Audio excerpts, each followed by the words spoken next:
साथियों नमस्कार। आज मैं आप लोगों के समक्ष एक ऐसी कहानी लेकर आया हूं जिसे सुनकर आप लोगों को जीवन जीने की नई ऊर्जा मिलेगी। इस भाग दौड़ भरी दुनिया में हर कोई परेशान है। अमीर सोचता है गरीब खुश है, गरीब सोचता है अमीर खुश है, पर वास्तव में सब कुछ ऊपर वाले के हाथ है।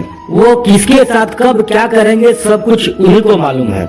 इसीलिए हम लोगों को अपने जीवन में अपने कर्म को करते ही जाना है, किसी प्रकार की कोई भय किए बिना। बाकी जो होगा वो सारा कुछ उन्हीं के हाथ में छोड़ देना है। मैं आज आप लोगों को एक हिरण की कहानी सुनाने जा रहा हूँ, जिसे सुनकर मुझे पूरा उम्मीद है आप लोगों को इस कहानी सुनने के बाद एक नई ऊर्जा उत्पन्न होगा। दरअसल एक घने जंगलों में लाखों जानवर रहा करते थे। वह सभी जीव जंतु खुशहाल अपना जीवन व्यतीत कर रहे थे। पर एक वर्ष ऐसा आया जब हर ओर तबाही ही तबाही छा गया, क्योंकि उस पूरे वर्ष में एक भी दिन उस जंगल में वर्षा नहीं हुई। और वर्षा नहीं होने के कारण सभी पेड़ पौधा जीव जंतु मरने लगे, त्रस्त होने लगे। पानी भोजन सब कुछ जंगल से समाप्त हो गया। धीरे धीरे जंगल के सभी जानवर भी समाप्त होने लगे। पर एक हिरण अपने जीवन में संघर्ष करते हुए, प्रभु पर विश्वास करते हुए अब तक जीवित था। पर वह भी आखिरी समय की ओर ही था, क्योंकि पूरे जंगल में कहीं भोजन नहीं होने के कारण वो भी भूखे प्यासे यहाँ वहाँ भटक रही थी पानी के तलाश में।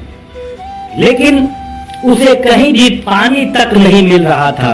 वह इधर उधर भागते भागते कहीं दूर एक पानी का जलाशय देखा, जिसे देखकर उसके मन में एक नई खुशी और नई ऊर्जा जाग उठी। वह धीरे धीरे उस पानी के दिशा में बढ़ता ही गया।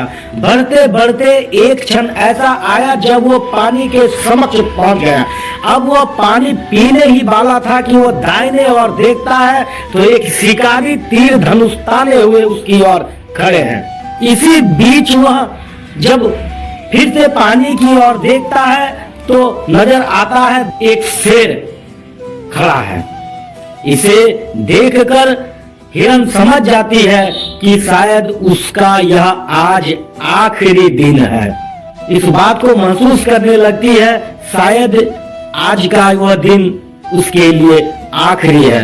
लेकिन प्रभु पे विश्वास करके बस वो यही सोचती है, यहाँ तक मैं पानी पीने आई हूँ तो पहले पानी को पी लेती हूँ, फिर जो होगा देखा जाएगा।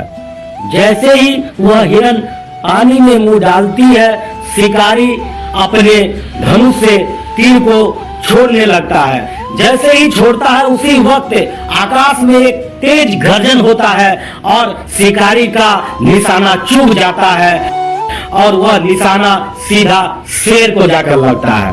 देखकर गुस्से से शिकारी की ओर भागने लगता है और शिकारी यह देखकर वो भागने लगता है। जब शेर और शिकारी दोनों वहां से निकल जाता है तो हिरण भी धीरे धीरे मौका देखकर प्रभु के नाम करते हुए वहां से निकल जाता है।